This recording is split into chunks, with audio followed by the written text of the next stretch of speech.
Hello friends, எல்லோருக்கும் வணக்கம். Welcome to Hema Kathir channel. இந்த வீடியோவில் இன்றைக்கி நான் உங்கள் கூட ஷேர் பண்ணியிருக்கிற ரெசிபி பார்த்திங்கன்னா இட்லி தோசைக்கு ஒரு சூட்டபிளான சைட் டிஷ்ஷுன்னு சொல்லலாம். எல்லாருமே விரும்பி சாப்பிடக்கூடிய ஈஸியாக செஞ்சிடக்கூடிய கும்பகோணம் கடப்பா எப்படி செய்யலாங்கிறத பார்க்கலாம். ஃபஸ்ட் டைம் நம்ம சேனலை பார்க்குறீங்கன்னா மறக்காமல் சப்ஸ்கிரைப் பண்ணிக்கோங்க. கும்பகோணம் கடப்பா செய்கிறதுக்கு 1 கப் அளவு பாசிப்பருப்பு குக்கரில் சேர்த்துட்டு நல்லா க்ளீன் பண்ணி எடுத்து வச்சாச்சு. அது கூட பார்த்திங்கன்னா கொஞ்சம் மஞ்சத்தூள், 2 பெரிய சைஸ் உருளைக்கிழங்கு தோல் சீவிட்டு அதிலேயே சேர்த்துருங்க.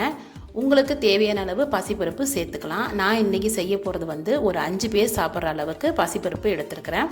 அது கூட கொஞ்சம் உப்பு சேர்த்துட்டு குக்கரில் ஒரு 4-5 விசில் விட்டுருங்க. இல்லை ஒரு கடாய் வச்சு எண்ணெய் ஊற்றிட்டு சோம்பு போட்டு தாளிச்சுக்கோங்க. 10 to 15 சின்ன வெங்காயத்தை கட் பண்ணி எடுத்து வச்சுருக்கிறேன். பெரிய சைஸ் தக்காளி 2 பச்சை மிளகாய், கொஞ்சம் கருவேப்பிலை. சோம்பு நல்லா பொரிஞ்சதுக்கப்புறம் நம்ம கட் பண்ணி வச்சுருந்த சின்ன வெங்காயத்தை அது கூட சேர்த்துடலாம். அதுலேயே பார்த்திங்கன்னா கருவேப்பிலையும் 2 பச்சை மிளகாயும் சேர்த்துட்டு நல்லா வதக்கி விட்டுருங்க.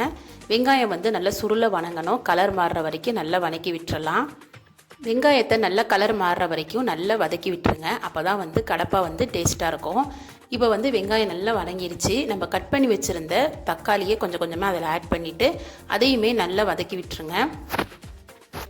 ஒரு 5 மினிட்ஸ் அப்படியே இருக்கட்டும். வெங்காயம் தக்காளி நல்லா வதங்கிறதுக்காட்டியும் நமக்கு இதுக்கு தேவையான அளவு தேங்காய் பேஸ்ட் ரெடி பண்ணிக்கலாம்.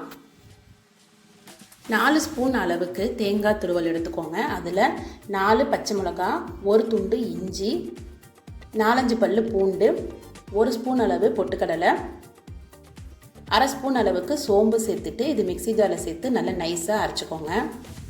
காரத்துக்கு நம்ம பச்சை மிளகாய் மட்டும்தான் நம்ம ஆட் பண்ண போகிறோம். அதனால் உங்கள் காரத்துக்கு ஏற்ப நீங்கள் பச்சை மிளகாவை சேர்த்துக்கோங்க. மிளகாத்தூள் எதுவும் சேர்க்க போகிறது கிடையாது. அடுத்தது பார்த்திங்கன்னா நம்ம வெங்காய தக்காளி அடுப்பில் வச்சுருந்தது நல்லாவே வதங்கிடுச்சு. இந்த ஸ்டேஜில் அரைச்சி வச்சுருந்த தேங்காய் பேஸ்ட்டை அது கூட சேர்த்துக்கோங்க. கடப்பாவுக்கு தேவையான அளவு தண்ணியும் சேர்த்துட்டு நல்லா கொதிக்க விட்டுறலாம். இப்போ நல்லா கலந்து விட்டுட்டு கடப்பாவுக்கு தேவையான அளவு உப்பு சேர்த்துட்டு நல்லா கொதிக்க விட்டுறணும்.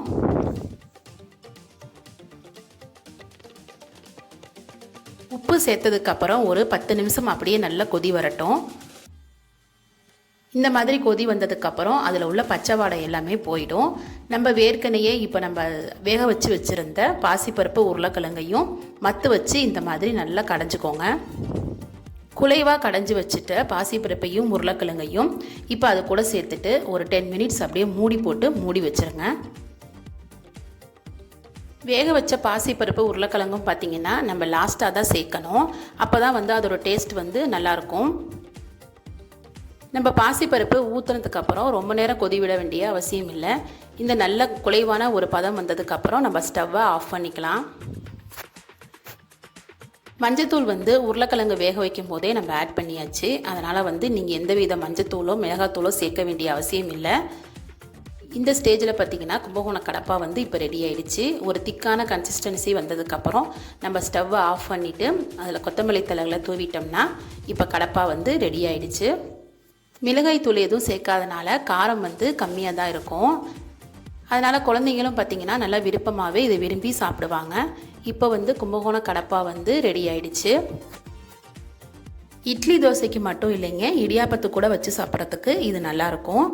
ஈஸியாக சட்டுன்னு செய்யக்கூடிய கும்பகோணம் கடப்பாவை நீங்களும் இதே மாதிரி ட்ரை பண்ணி பாருங்கள். ட்ரை பண்ணி பார்த்துட்டு எப்படி இருக்குன்னு கமெண்ட் பண்ணுங்கள். இந்த வீடியோ உங்களுக்கு யூஸ்ஃபுல்லாக இருக்கும்னு நினைக்கிறேன். பிடிச்சிருந்துச்சுன்னா லைக் பண்ணுங்கள். நம்ம சேனலையும் மறக்காமல் சப்ஸ்கிரைப் பண்ணிக்கோங்க. தேங்க்ஸ் ஃபார் வாட்சிங்.